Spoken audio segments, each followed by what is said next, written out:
इतिहास। मेवाड़ में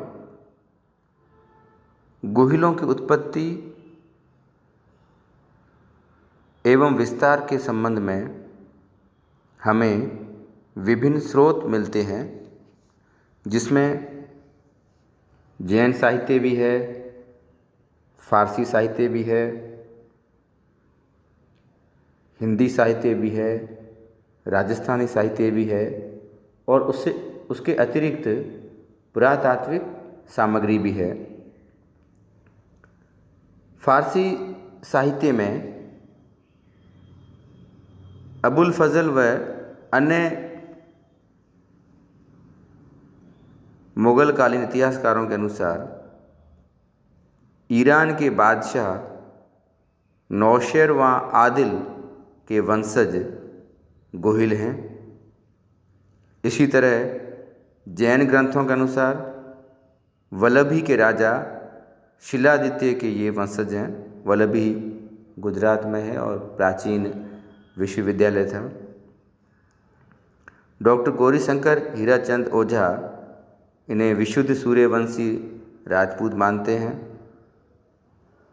वीर विनोद के लेखक श्यामल दास इन्हें क्षत्रियों के 36 राजवंशों में एक मानते हैं। प्रसिद्ध इतिहासकार डॉक्टर D.R. भंडारकर इन्हें नागर ब्राह्मणों की संतानें मानते हैं तथा डॉक्टर गोपीनाथ शर्मा भी इन्हें ब्राह्मण वंशीय मानते हैं।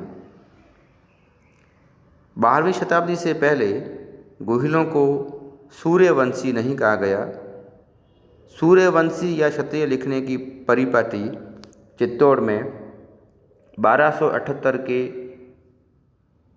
लेख के आसपास प्रारंभ मानी जाती है। उससे पहले सूर्यवंशी नहीं लिखा जाता था।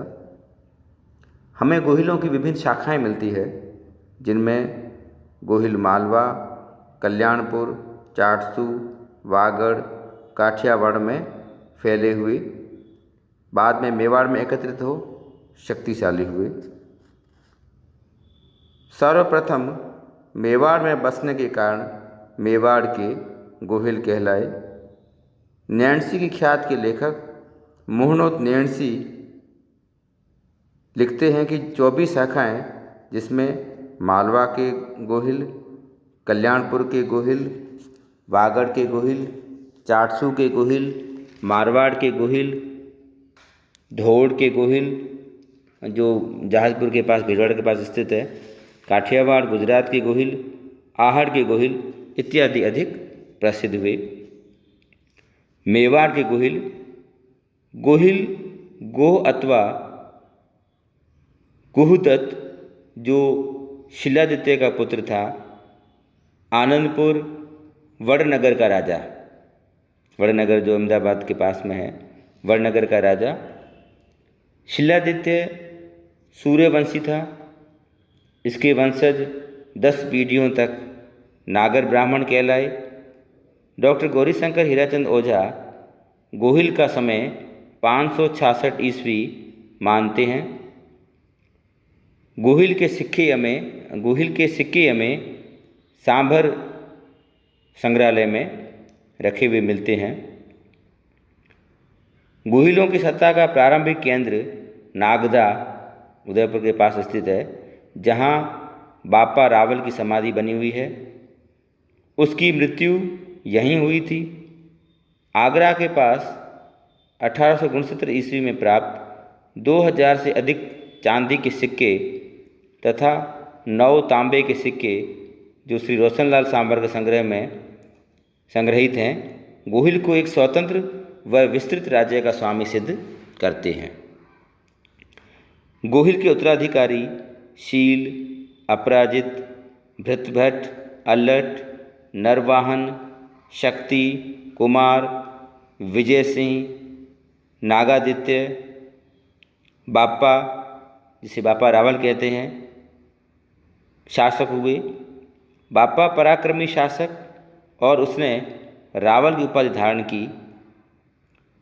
बापा रावल ने 8वीं शताब्दी में मेवाड़ राज्य की नींव डाली एक किंवदंती है कि हरित ऋषि के आशीर्वाद से व महादेव शिव की कृपा से, जिन्हें एकलिंग कहते थे, उनके आशीर्वाद से बापा को राजा बनने का मौका मिला।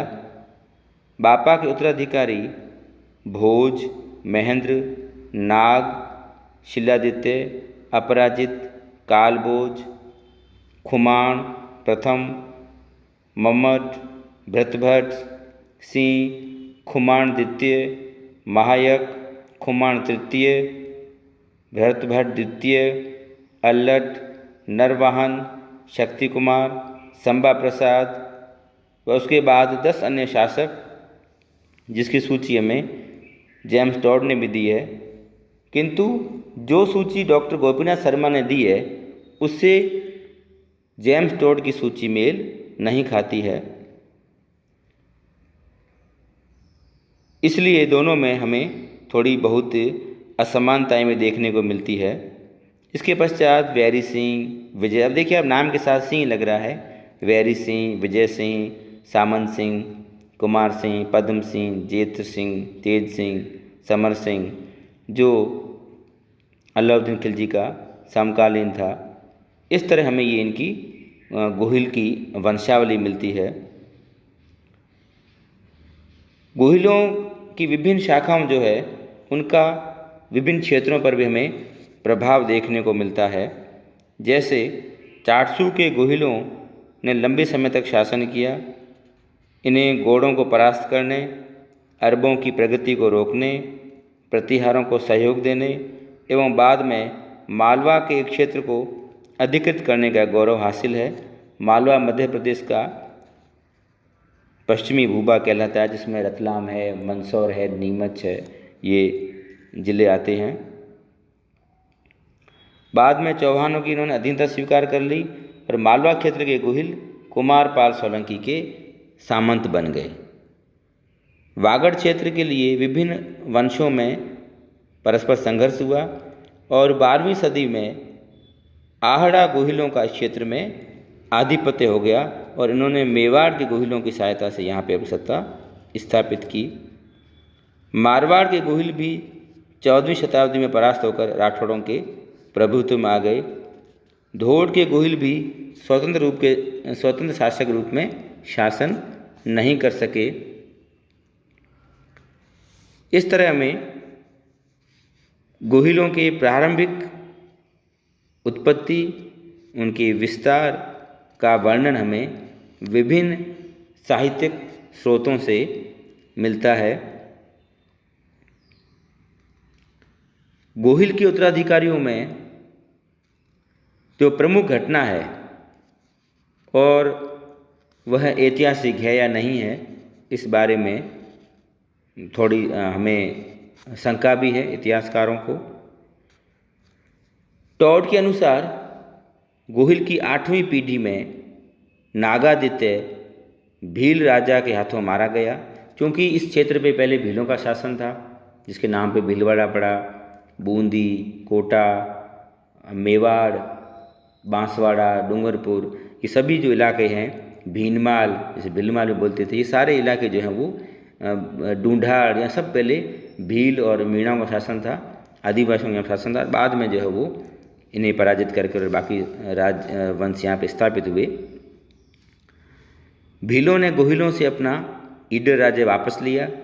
यह भील राज्य किशोरावस्था में गुह ने ईडर भील राजा का वध कर वापस हथिया लिया था। नागादित्य का पुत्र बापा